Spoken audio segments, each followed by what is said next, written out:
गांव में तो सब जगह अकाल की परिस्थिति हो गई है। लगता नहीं कि अब इस गांव में ज्यादा दिन रुकना उचित होगा। काम के लिए बाहर गांव तो जाना ही पड़ेगा। मोहन काम की तलाश में दूसरे गांव की ओर निकल पड़ता है।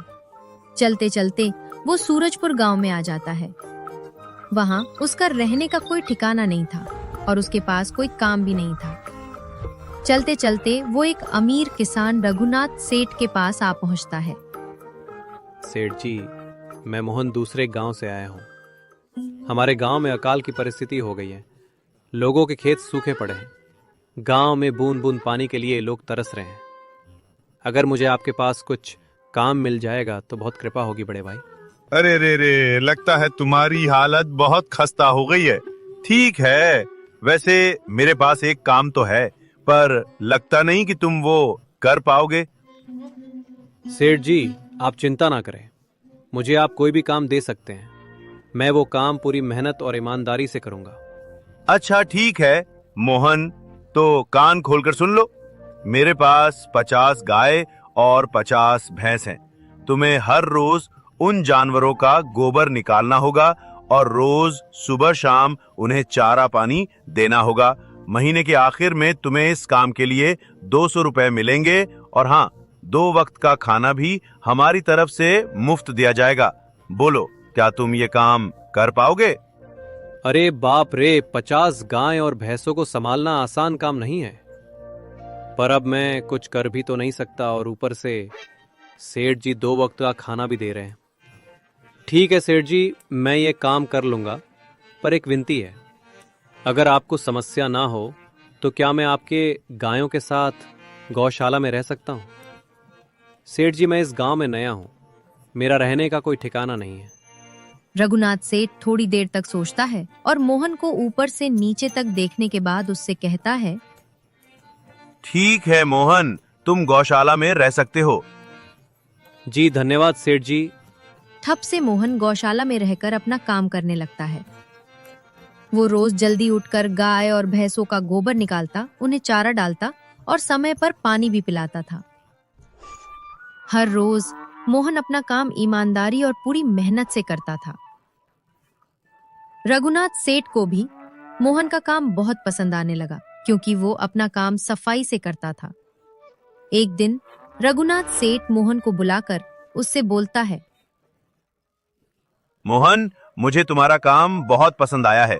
तुम गाय और भैंसों का अच्छा ख्याल रख रहे हो, इसलिए दूध की गुणवत्ता भी बढ़ गई है और गाय पहले से ज्यादा दूध भी दे रही हैं। इसलिए मैं आज से तुम्हारी तनख्वाह बढ़ाकर पूरे 400 रुपए कर रहा हूँ। आपका बहुत बहुत धन्यवाद सेठ जी। कुछ दिन ऐसे ही बीतने लगते हैं। मोहन रघुनाथ सेठ के पास बहुत मेहनत और ईमानदारी से काम करता है। धीरे धीरे मोहन के पास अच्छा खासा रुपया जमा हो जाता है, जिससे वो अपने लिए छोटा सा रहने लायक एक कुटिया बनवा लेता है। उस गौशाला में सोकर तो नाक से गोबर की गंध अभी भी नहीं जा रही। अब आखिरकार मुझे अपने घर में चैन से सोने को तो मिलेगा।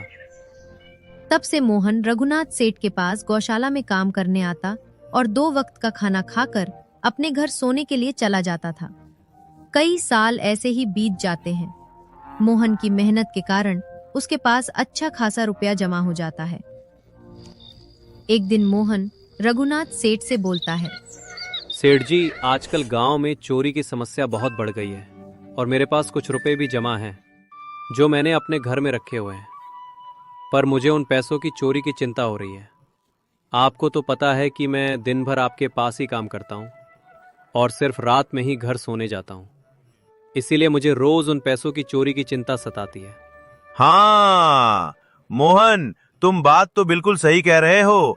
आए दिन गांव में नए नए चोरी के किस्से सामने आ रहे हैं और दिन भर तो तुम्हारा घर खाली ही रहता है, तो चोरी होने की संभावना तो जरूर है। रघुनाथ सेठ थोड़ी देर सोचता है और फिर मोहन से कहता है, देखो मोहन, ऐसे समय में तो गांव में एक ही जगह है जहां पर तुम्हारा धन सुरक्षित रह सकता है, और वो है जमींदार का घर। क्या जमींदार का घर? हाँ मोहन, इस गांव के जमींदार बहुत ईमानदार और दयालु हैं, ऐसा मैंने कुछ लोगों से सुना है। और उनके घर पर बहुत सारे पहरेदार भी हैं। तो चोरी होने की संभावना बहुत कम है। तुम अपने पैसे उनके पास रख सकते हो। अच्छा ऐसा है क्या सेठ जी? ठीक है, फिर आज ही मैं जमींदार जी से मिलकर बात करता हूँ और उन्हें अपनी समस्या बताता हूँ। उस दिन मोहन जमींदार जी के घर उनसे बात करने जाता है। हे तुम रुको, कहाँ अंदर आए जा रहे हो? वहीं रुक जाओ। जी जी, मुझे जमींदार जी से मिलना है, मुझे उनसे कुछ काम है। क्या काम है तुमको उनसे? मुझे जरा बताओ। जी मुझे कुछ पैसे रखवाने थे उनके पास, यही काम के लिए आया था मैं। अच्छा ठीक है, तुम अंदर जा सकते हो। नमस्ते जमींदार जी, मैं मोहन रघुनाथ सेठ के यहाँ काम करता हूँ। कुछ साल पहले ही मैं दूसरे गांव से यहाँ आया हूँ। बोलो, तुम्हारा क्या काम है मेरे पास? जमींदार जी, मैं सालों से जगत सेठ के पास काम कर रहा हूँ और मैंने कुछ रुपए भी जमा कर लिए हैं, पर बात यह है कि गांव में चोरी की समस्या बहुत बढ़ गई है, तो मुझे अपने रुपए घर में रखने से डर लग रहा है। अच्छा, तो कितने रुपए जमा किए हैं तुमने? जमींदार जी, यही कोई 50,000 होंगे मेरे पास। वाह, ये तो बड़ी रकम है। मैंने आपकी ईमानदारी के बारे में लोगों से बहुत सुना है, इसलिए मैं अपनी रकम आपके पास कुछ वक्त के लिए रखने आया हूँ। हरभूषण, तुमने बिल्कुल सही सुना है। तुम्हारी रकम मेरे पास पूरी तरह से सुरक्षित रहेगी। तुम अब चिंता ही छोड़ दो, मैं सब देख लूंगा। मोहन अपने पैसों की थैली जमींदार को दे देता है। आप गिनकर देख लीजिए जमींदार जी। गिनने की क्या जरूरत है? तुम तो जगत सेठ के आदमी हो, मुझे तुम पर पूरा विश्वास है। आपका बहुत बहुत धन्यवाद। अब मुझे चोरों का कोई डर नहीं है, क्योंकि मेरे पैसे सुरक्षित हाथों में हैं।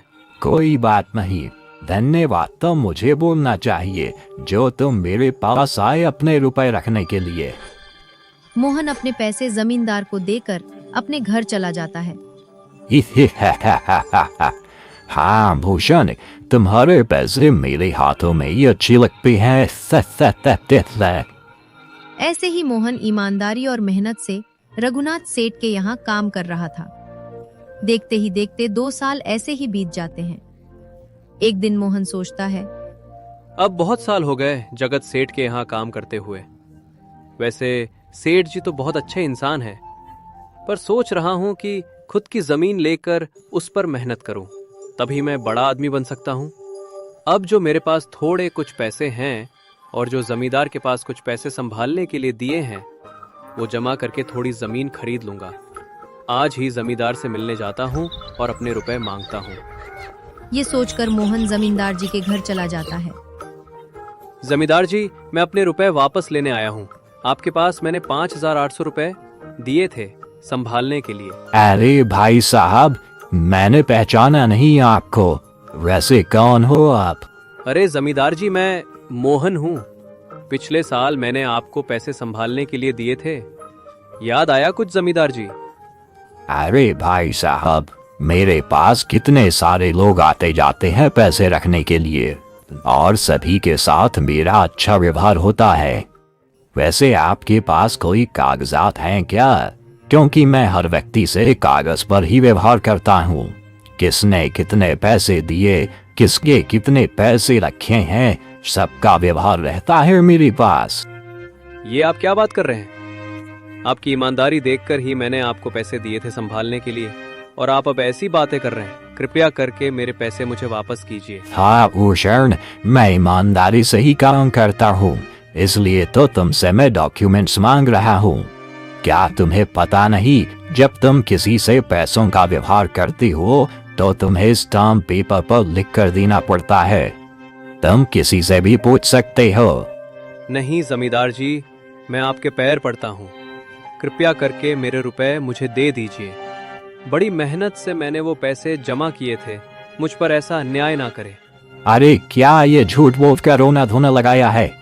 लगता है तुम ठोंगी हो और मेरी ईमानदारी और भोलेपन का फायदा उठाकर मुझसे ये रुपए लेने आए हो। रुक, तुझे अभी सबक सिखाता हूँ। जमींदार के आदमी मोहन को डंडे से खूब मारते हैं। किसे तब तक मारो जब तक ये बेहोश न हो जाए। इस दो कौड़ी के आदमी ने मेरी ईमानदारी पर सवाल उठाया है, तो छोड़ना मत। जमींदार के आदमी मोहन को डंडे से खूब मारते हैं। फिर मोहन दुखी होकर अपने घर चला जाता है। मोहन के शरीर पर घाव के निशान स्पष्ट दिखाई दे रहे थे। 2 दिन से मोहन घाव के दर्द के कारण जगत सेठ के घर काम के लिए नहीं जा पाता है। इसलिए अगले दिन रघुनाथ सेठ मोहन के पास आ जाते हैं। वो देखते हैं कि मोहन खाट पर सो रहा है और वो बड़ा ही चिंता में नजर आ रहा है। मोहन भाई, तुम 2 दिन काम पर नहीं आए, क्या हुआ भाई? तबीयत ठीक है ना तुम्हारी? कुछ समस्या है क्या? अरे सेठ जी, आप खुद यहाँ आए हो। आप खबर भिजवाते तो मैं खुद चला आता। अरे मोहन, कोई बात नहीं, तुम्हें देखकर लगता है तुम बीमार हो। क्या हुआ है तुम्हें?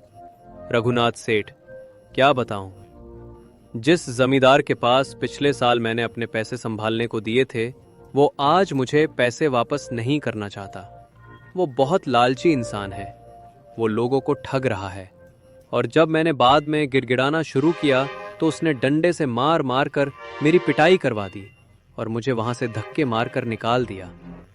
अरे बाप रे, ये तो बड़ा ही गंभीर विषय है।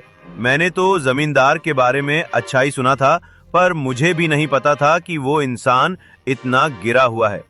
तभी मैं सोचूं, हर साल उसकी संपत्ति इतनी ज्यादा कैसे बढ़ रही है। मुझे माफ कर दो मोहन, मैंने ही तुम्हें जमींदार के पास जाने को बोला था। गलती तो मेरी भी है। नहीं रघुनाथ सेठ, आप तो मेरा अच्छा ही सोच रहे थे। ये तो जमींदार का लालच है। अब लगता नहीं मेरे पैसे उस जमींदार से वापस मिलेंगे भी। मोहन, मेरे पास एक तरकीब है जिससे मैं तुम्हारे पैसे तुम्हें वापस दिला सकता हूँ। रघुनाथ सेठ मोहन के कान में सारी तरकीब बताता है। ठीक है सेठ जी। हे ऊपर वाले, ये तरकीब कामयाब होने दीजिए। अगले दिन रघुनाथ सेठ बहुत सारे पैसों को एक सूटकेस में भरकर खुद जमींदार के घर जाता है। आज आप खुद यहाँ? बोलो भाई, इस गरीब के घर कैसे आना हुआ? हमारा तो ये सौभाग्य है कि आप जैसे धनी आदमी के चरण हमारे घर भी लगे हैं। नमस्ते जमींदार जी। अरे जमींदार जी, आप तो मुझे अब लज्जित कर रहे हैं। वैसे मैं कुछ महीनों के लिए दूसरे राज्य में व्यापार करने जा रहा हूँ। मैं ये लगभग 50,000 रुपए लाया हूँ। मुझे डर है कि कहीं ये चोरी ना हो जाए। क्या आप मेरे सारे पैसे अपने पास संभाल कर रख सकते हैं? आपके सिवाय इस गांव में और किसी पर भरोसा नहीं कर सकता। ये भी कोई पूछने की बात है? मेरे पास आपके पैसे बिल्कुल सुरक्षित रहेंगे। आप निश्चित होकर व्यापार करने जा सकते हैं।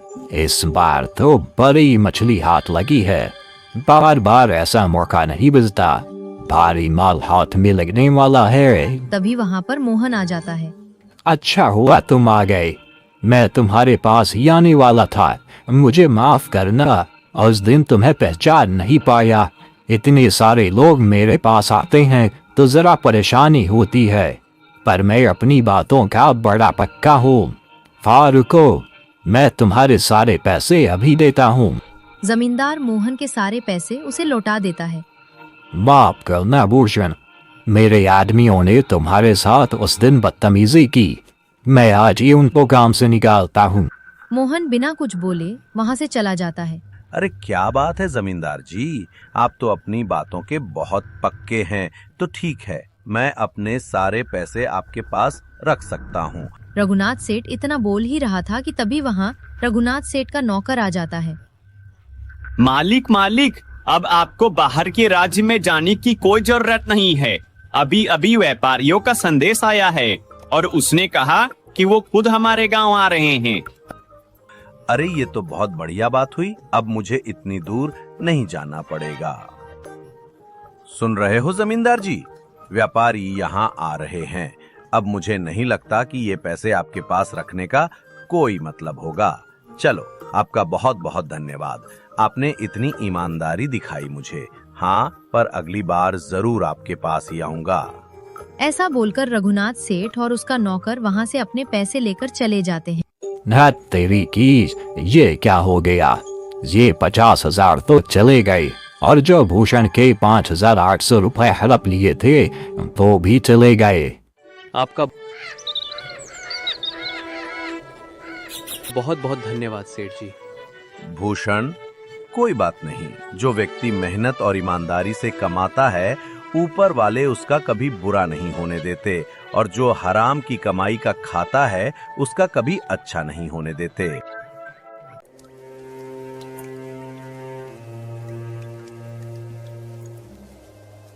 सर्दियां शुरू हो गई थीं और इस बार सर्दी के साथ साथ बारिश भी हो रही थी। सुनिए जी, घर की छत का तो आप जानते ही हैं ना, पानी आता है। हाँ भाग्यवान, इस बार ठंडी कुछ ज्यादा ही पड़ने वाली है। गांव के चौपाल पर लोग बोल रहे थे कि इस बार सर्दी के साथ साथ भयंकर बारिश भी होने वाली है। अजी ऐसा हुआ तो हमारा क्या होगा? छत के साथ साथ घर की खिड़कियां भी टूटी हुई हैं। ठंडी हवा सीधी अंदर आती है। आप कुछ कीजिए ना। हाँ गौरी, मैं कुछ करता हूँ, मालिक के पास जाकर देखता हूँ। वे अगर कुछ मदद करेंगे तो मैं घर की छत और खिड़कियाँ ठीक करवा दूंगा। ठीक है। अगली सुबह रामू मालिक के घर की तरफ चल देता है। मालिक, जो स्वभाव से बहुत कठोर और निर्दयी था, अलाव के पास खड़ा अपने नौकरों पर चिल्ला रहा था। मालिक, ठंडी का मौसम आ चुका है। कल हल्की हल्की बूंदाबांदी भी हुई थी। मेरे घर की छत और खिड़कियां टूटी हैं, जिससे घर में पानी और हवा आती है। अगर मैंने जल्दी से उसे ठीक नहीं करवाया तो ठंडी में हमें बहुत दिक्कत हो जाएगी।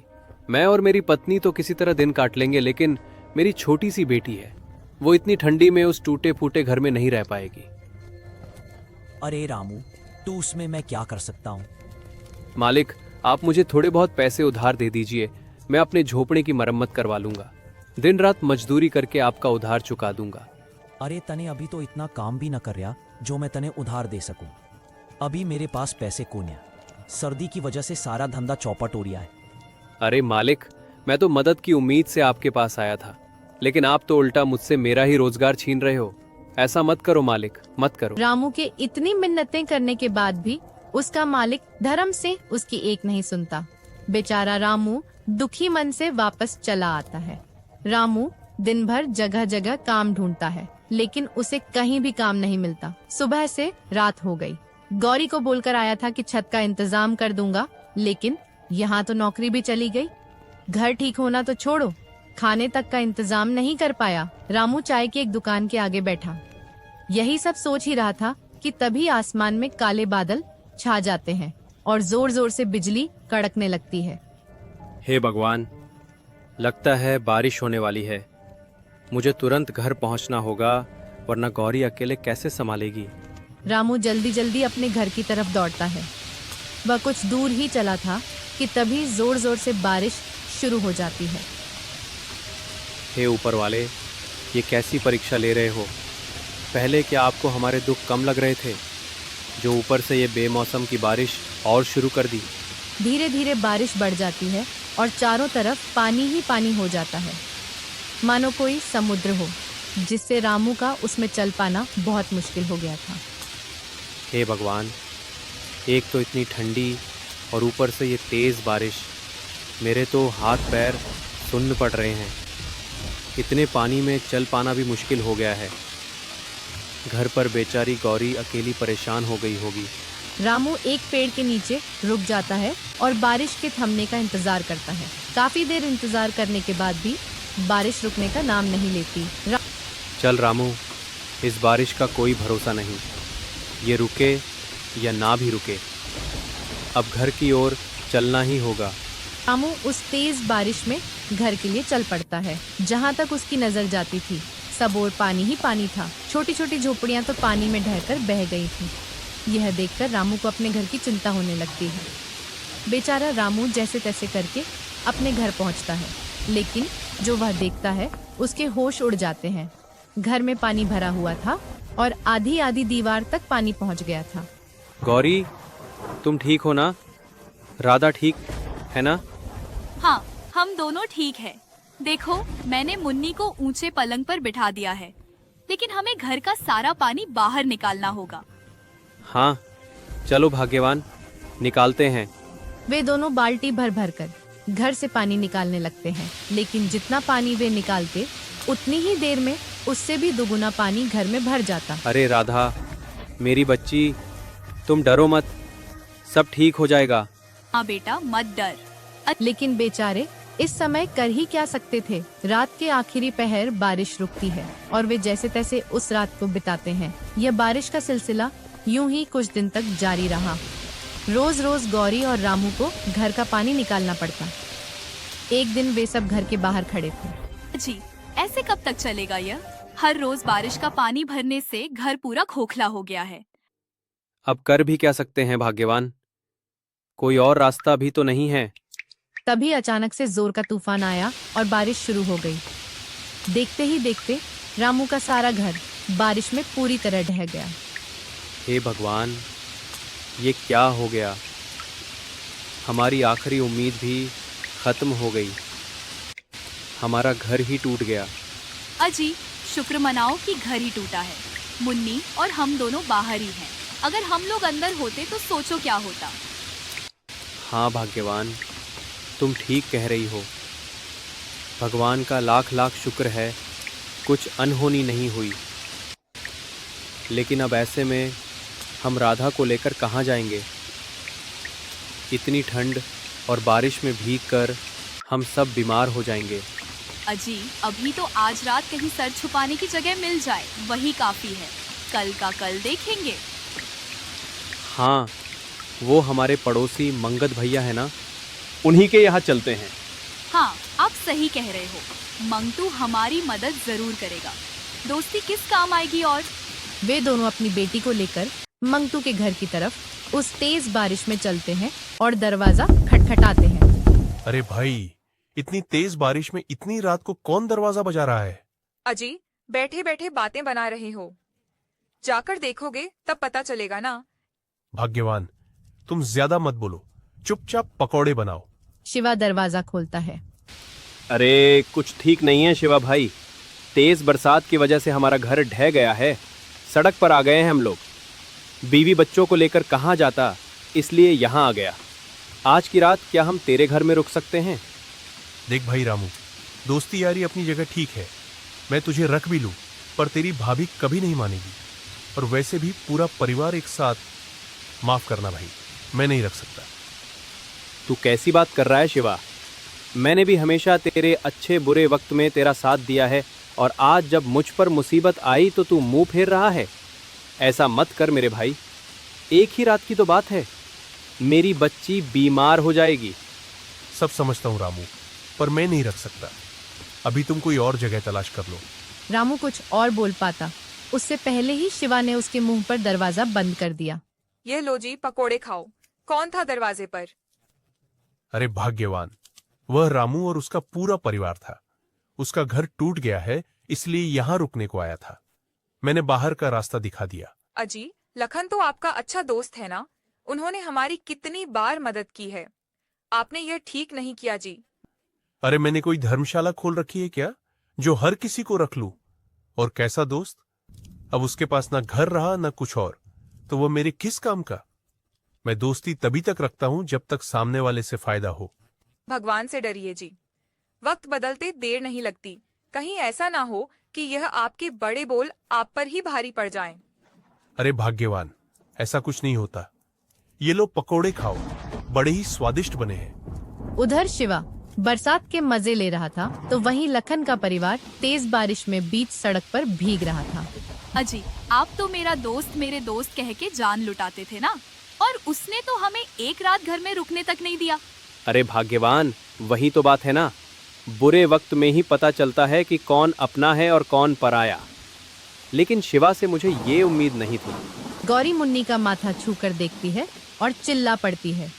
अजी, मुन्नी को तो बहुत तेज बुखार हो गया है। ये ठंड से कांप रही है। अब हम क्या करें जी? आप कुछ कीजिए ना। हाँ, चलो मुखिया जी के घर। अब एक वही हैं जो हमारी मदद कर सकते हैं। रामू अपनी पत्नी और बीमार बेटी को लेकर मुखिया जी के घर पहुंचता है। बारिश लगातार तेज हो रही थी। मुखिया जी, दरवाजा खोलिए। काफी देर बाद दरवाजा खुला। अरे रामू, इस वक्त, इतनी रात को? मुखिया जी, मेरा घर बारिश में ढह गया है। पत्नी और बच्ची के साथ सड़क पर आ गया हूँ। राधा को तेज बुखार है। आप ही हमारी मदद कीजिए। देखो रामू, मेरे घर में पहले से ही मेहमान आए हुए हैं। मैं तुम्हें रख नहीं सकता, और तुम्हारी बीवी बच्ची को रखने से लोग बातें भी बनाएंगे। मुखिया जी, भगवान के नाम पर एक रात आसरा दे दीजिए, हमारी बच्ची बीमार है। कहा ना, ये मेरा नियम है, तुम लोग कहीं और जाओ। इतना कहकर मुखिया ने दरवाजा उनके मुंह पर बंद कर दिया। भाग्यवान, अब तो इंसान पर से भरोसा ही उठ गया।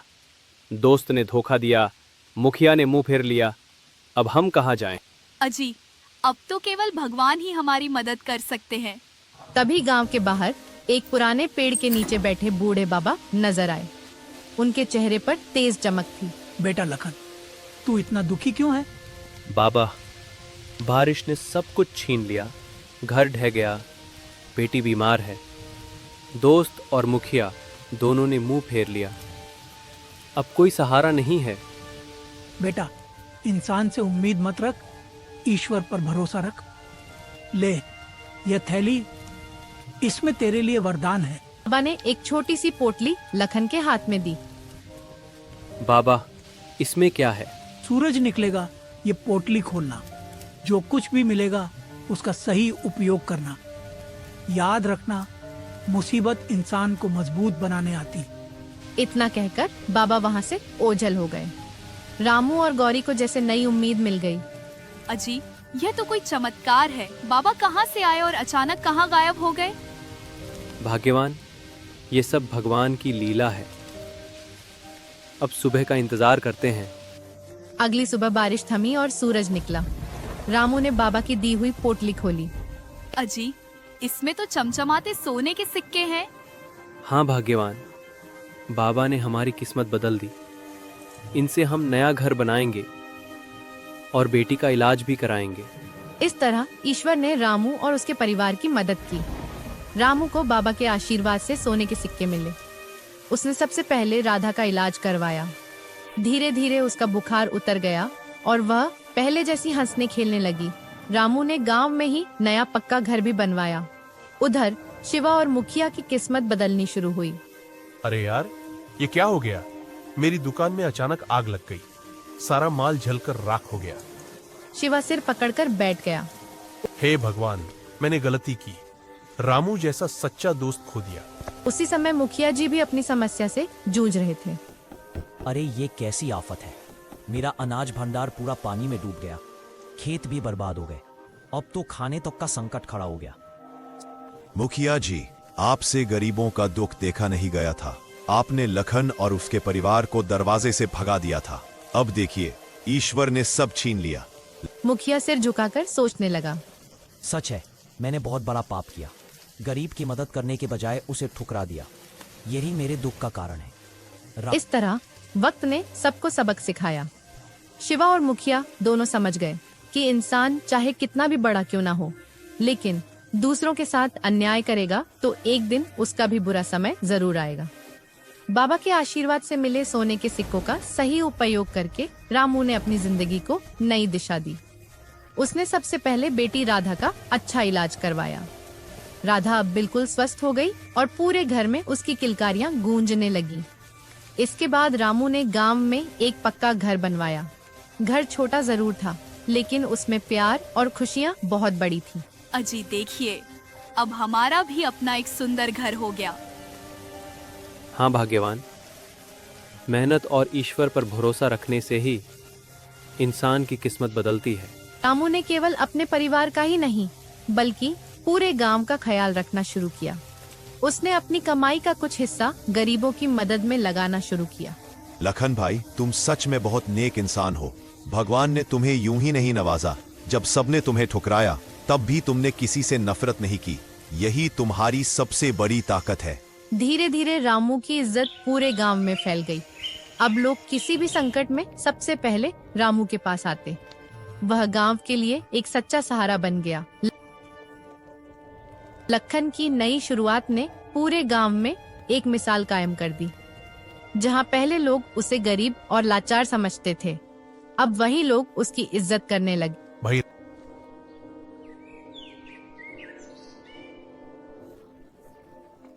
भाई रामू, मुझसे बहुत बड़ी गलती हो गई।